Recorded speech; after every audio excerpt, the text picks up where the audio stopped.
ये उस समय की बात है जब पृथ्वी राजा ने पृथ्वी पे अवतार धारण किया। उस समय पृथ्वी में कुछ अनाज नहीं पक रहा था, तो पृथ्वी राजा ने सब पहाड़, नदियाँ, झरना सबको समतल करके वहाँ पर कुछ जमीन समतल की, ताकि वहाँ पर धन धान्य हो सके। और इतना सब करने के बाद पृथ्वी जब अन्न धान्य नहीं दे रही थी, तो पृथ्वी राजा को बहुत ही क्रोध आया। वो क्रोधावश में उसने शिक्षा के लिए धनुष बाण उठाया, तो पृथ्वी उस समय गाय का स्वरूप ले लिया। तो पृथ्वी राजा ने कहा कि आप गाय का स्वरूप है, धर्म को होके भी आप घास खा रहे हैं, लेकिन दूध क्यों नहीं दे रहे हैं, अन्न के क्यों नहीं उत्पन्न है, हूँ आपको शिक्षा करूँगी, मैं आपको शिक्षा करूँगा। पृथ्वी जी ने कहा, आप श्री हरि का अवतार है, आपने मुझे रसातल में से आप ही ने मुझे बाहर निकला, क्रोध शांत कीजिए। फिर पृथ्वी ने कहा कि सबके लिए कुछ सामग्री भी तो चाहिए, तो आप एक काम कीजिए, प्रभु श्री विश्वकर्मा भगवान को प्रार्थना कीजिए, वो आएंगे तो हमारी जो साधन सामग्री है उत्पन्न होगी, और उससे मेरे में बीज अगर रोपा जाएगा तो मैं अवश्य ही उसमें से धन्य उत्पन्न करूँगी। सभी तरह से प्रार्थना करके विश्वकर्मा भगवान को प्रकट किया। विश्वकर्मा भगवान वहाँ पर आए और उसका त्वष्टा रूप धारण करके सदैव का कार्य किए, आप हम पर कृपा कीजिए। और आप चतुर्भुजो, 4 हस्त में गज चित्र कमंडल पुस्तक धारण कर रहे हैं, आपका वाहन हंस है, कृपा करके हम प्रजा के लिए अन्न उत्पन्न करने का उत्तम मार्ग बताइए।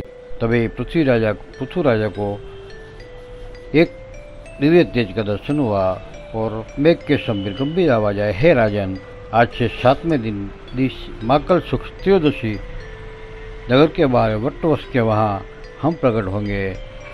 नगर जन को जमा करो, वहाँ पर आइए, उसी समय मैं सूचना करूँगा और इस तरह से आप करना। तो उस हिसाब से भगवान विश्वकर्मा प्रार्थना से उनके नगरजन ध्वजा पताका बीन बजा के साथ वहाँ पर आ गए और वटवृक्ष के लिए स्वर्ण सिंहासन भी लगाया गया।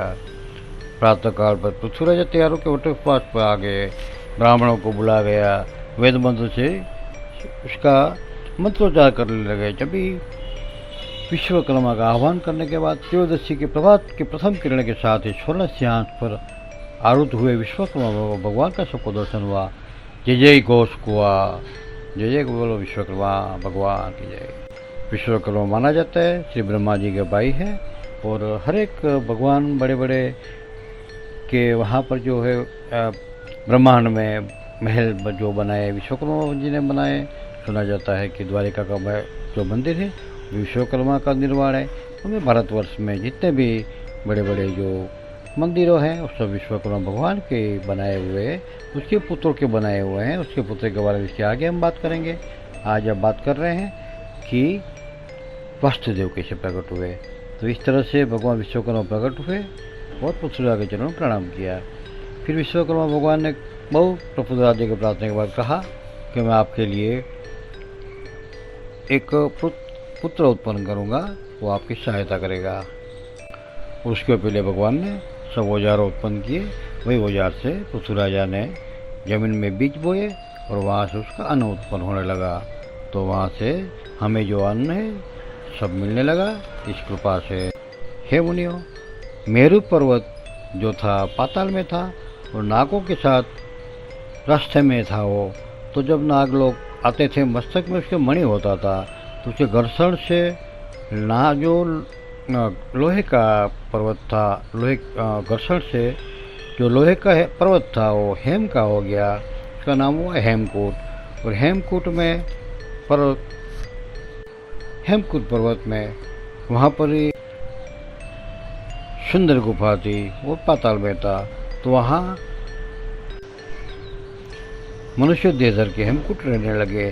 स्वर्ण जीवान कांति थी, शरीर सबसे सुंदर प्रमाण, मनुष्य देहधरी से शोभायमान होता था। एक दिन शेष नाग के कुंड में उत्पन्न होने वाली नाग कन्या इला सखियों के साथ वहाँ पर विचरने लगी, पृथ्वी पर विचरने लगी और पद्मी जैसा सुंदर रूप धारण किया हुआ था। तो वहाँ पर नाग कन्या इला और हेमकूट का परिचय हुआ। उन दोनों में मिलाप से दोनों की शादी हुई। इला जो है इला जो है वो विश्वकर्मा भगवान की मानी हुई पुत्री है। और एक दिन की बात है, भगवान श्री वेद ऋषि दुर्वासा ऋषि के श्राप से स्वर्ग स्त्रीहीन हो गया। श्रीहीन मतलब धनहीन हो गया। सब डरने लगे क्या होगा। भगवान का भगवान बोलेगा का तप किया, तो वहाँ तप करने के बाद भगवान ने कहा फिक्र मत करो, कुछ ना कुछ इलाज हो जाएगा, कुछ ना कुछ हम अवश्य करेंगे।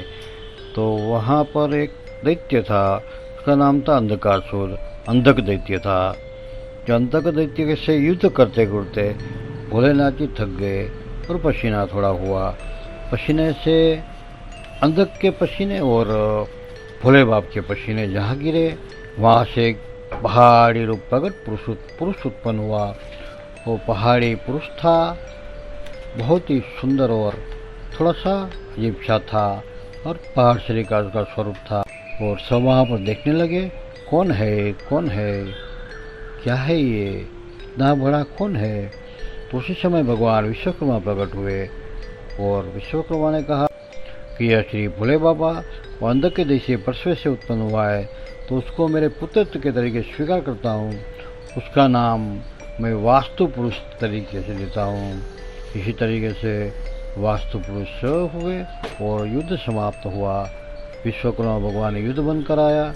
अंधक दैत्य भगवान शंकर ने उसकी सेवा में रख लिया और वास्तु भगवान को विश्वकर्मा अपने साथ लेके गए और अपना पुत्र बना के रखा। इसी तरह से श्री वास्तु जी से प्राकट्य हुआ। बोलो श्री वास्तु भगवान की जय। वास्तुदेव को वरदान भी एक है कि जब पृथ्वी पे अगर उसी के जगह के अनुरूप उसके जो हम उसके जो घर बनाते हैं उसमें अगर उसके हिसाब से उसको जगह नहीं देते हैं तो कुछ परेशानियाँ अवश्य आती है, और शास्त्रोक्त है। तो जो ईशान अग्नि नैऋत्य वायु है, पूर्व पश्चिम उत्तर दक्षिण और आकाश और पाताल, 10 दिशाओं में से 8 दिशाओं में से उसको अवश्य स्थान देना चाहिए। इस तरह से वास्तुदेव का पूजन होता है। एक नए घर में उसको स्थान देना चाहिए और ये आगे कंटिन्यू चलते रहेगा। तो इस चैनल को देखते रहिए, वास्तु का आपको शुभ प्रभाव मिलेगा और दिव्य प्रभाव से आप खुश रह पाएंगे। घर सही है तो हम सब सुखी है। साथ आपका दिन शुभ मंगलमय हो, इसी शुभ प्रार्थना के साथ ओम नमो नारायणाय नमो नमः। श्री लक्ष्मण कृपा चैनल देखते रहिए, आध्यात्मिक चैनल है दिव्य ज्ञान प्राप्त का। ओम नमो भगवते वासुदेवाय।